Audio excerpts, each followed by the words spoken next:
vont bien tout. Elle fait que du lapin et 3-4 chèvres. Oui. Oh là là là là. Puis autrement, oui, j'ai quelques petits dindons, des volailles, du lapin nain, encore des cochons d'Inde. De l'autre côté, des cailles.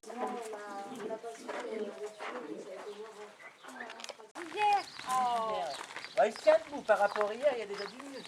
Ah oui, bon, ça va le faire. Hein. Ah, c'est pas gagné.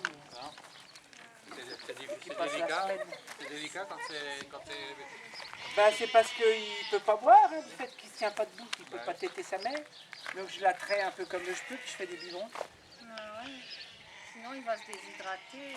Ah bah de toute façon, déjà, si je n'avais pas fait hier, il serait mort, il n'aurait pas passé la nuit. Oula. C'est très compliqué de se tenir debout. Bah viens Nanette, viens Lavande, viens. Elles ont un nom? C'est curieux, hein, que ça... Il n'y a pas besoin de dire où c'est... Mais elle a du mal quand même. Ah, la tête est lourde encore, ouais. Ouais. Bah, Et si elle pouvait téter un petit peu d'elle-même, ça serait bien. Ah bah après c'est... Oh bah demain ça ira, là, après. Oh bah. C'est pas gagné. Non. On l'a déjà fait 24 heures. Donc celles-ci, elles sont encore en cours d'installation. On a des petits problèmes de pièces, comme c'est des machines un peu anciennes, bon bah c'est un peu compliqué. Ah, On en a quand même 2 qui fonctionnent. 3, on en a 3, il n'y a plus que ces 2-là, les jauges enfants, à remettre en place. Et puis celle-ci, ça y est, on commence à produire, vous voyez, les premières sont tricotées là. Donc c'est des chaussettes, donc ça, celle-ci faite en alpaga, avec une jauge fine qui fait un tricotage relativement fin. Et celle que je vais vous mettre tourner, c'est une... Je viens les faire là, je les revends mes chaussettes. C'est vrai? Oui, oui. Ah! Allez voir, ça fonctionne. C'est belle pigeon. Oui, voilà, tout est commandé par des piges. Donc celle-ci, elle est équipée en alpaga. Avant, c'est que tout le monde Tiens, puisse mets-toi voir. là-bas. Donc là, c'est les 2 cônes qui sont derrière en alpaga qui vont abonder en laine. Tu vois, regarde. Ça va passer ici Ça par le vient petit des- tube vert et ça va récupérer au passage un fil de mouton parce que l'alpaga tout seul c'est pas assez solide, donc on tricote toujours avec un petit fil de mouton pour donner de la solidité. Ensuite ça va monter là-haut dans le raidisseur et en descendant ça va récupérer un petit fil d'acrylique qui va être tricoté avec pour lui donner de l'élasticité et de la solidité également à la chaussette. Et le tout se trouve tricoté là. Ici il y a un fil rouge, c'est ce qu'on appelle le fil à tirer, c'est tricoté entre 2 chaussettes et c'est un fil qu'on coupe pour pouvoir les désolidariser. Parce que les chaussettes sont tricotées les unes au bout des autres comme une énorme écharpe. Et le fil rouge, ça permet de les désolidariser. Et ici, on a encore un autre fil, c'est la gomme. C'est ce qui est mis au niveau du bord-côte pour mettre un élastique pour que ça tienne au niveau de la cheville, pour pas que ça glisse au niveau du pied. Et la chaussette en elle-même, elle est super chaude, j'imagine. Oui, c'est un régulateur de température. doux, très Il y a des gens qui les utilisent également pour les randonnées Les l'été. montagnards, oui. Oui, et puis bon, moi je les utilise tout l'hiver dans mes chaussures fines ou pour les chaussures de ville, ça passe partout. Et donc la chaussette finie, elle coule là dans le bidon et la grande écharpe, elle finit là-dedans. Donc je vais vous mettre en haut, ça fait un peu de bruit. Ça, ça, Donc là, ça va lancer le fil rouge. Voilà, puis en face, en même temps, presque simultanément, l'élastique. Donc on tricote la chaussette à l'envers, comme ça. Le fil rouge, le bord-côte, la tige, le talon, le pied et la pointe.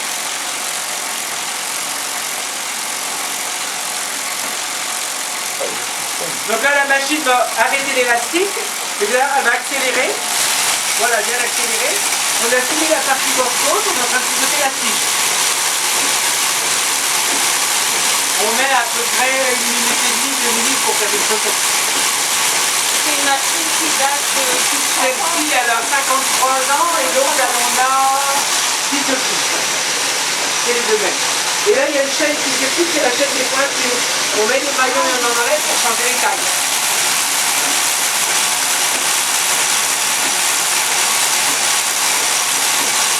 Vous voyez, on voit le fil rouge qui avance, c'est le début de la chaussette, et là on arrive au talon. Voilà, donc maintenant la machine elle fait que des petits tours, parce qu'elle tricote que le talon, elle fait toute cette partie-là.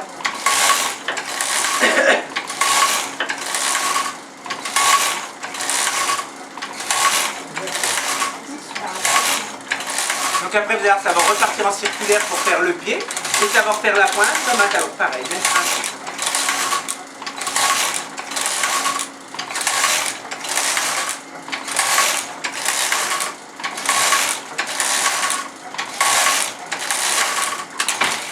Voilà, donc là le talon il est terminé.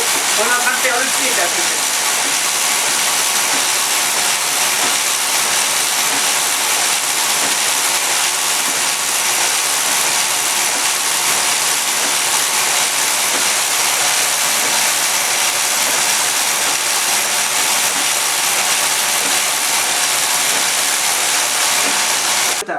Parce que si on saute un rang ou on saute une maille, ben, résultat, ça fait un trou.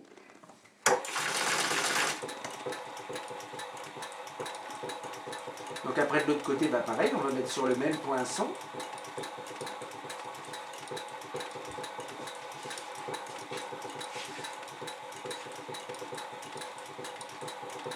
J'imaginais même pas que ça existait.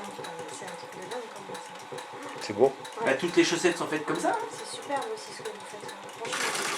Il y en a, j'ai visité l'autre fois l'usine de Berthe au Grand Pied, qui est quand même une marque de collants et de bas assez important, et ils ont les mêmes machines que moi à côté.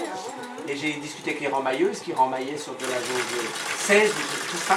Donc là, ça va couper un petit bout de chaussette qui tombe dans le seau, la brosse, elle va nettoyer, et ici, il y a une énorme aiguille qui va faire la couture et fermer la chaussette. Donc là, je vais récupérer, je laisse toujours une chaussette dedans, dans la machine.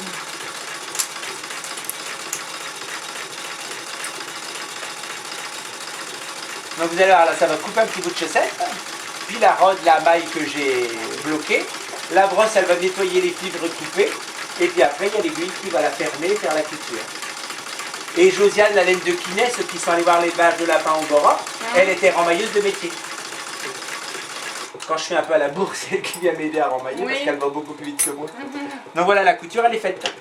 Et donc quand on retourne la chaussette, si je ne me suis pas trompé ou décalé d'un rang, et ben elle est complètement fermée, sans trou, sans rien. Voilà. Et on ne sent pas qu'il y a eu une couture de fait, puisque contrairement à certaines chaussettes où c'est cousu au rosseau,